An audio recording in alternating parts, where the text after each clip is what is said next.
FIFA friendly সিরিজের প্রথম ম্যাচে মালদ্বীপের কাছে 1-0 গোলে হেরেছে বাংলাদেশ। একাধিক সুযোগ পেয়েও কাজে লাগাতে ব্যর্থ স্বাগতিকরা।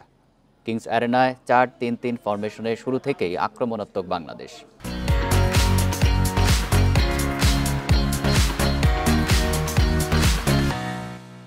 মোরসালিন রাকিবরা প্রতিপক্ষ রক্ষণকে চাপে রাখে, তবে ধারার বিপরীতে ম্যাচের 18 মিনিটে আলী ফাসিরের গোলে এগিয়ে যায় মালদ্বীপ।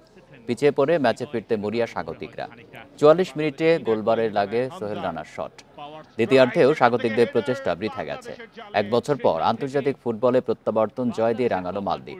ধাক্কা কাটিয়ে সিরিজ সমতায় শেষ করার চ্যালেঞ্জ বাংলাদেশের সামনে।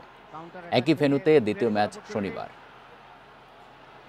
বাংলাদেশ সুযোগ জবাব সরব উপস্থিতি।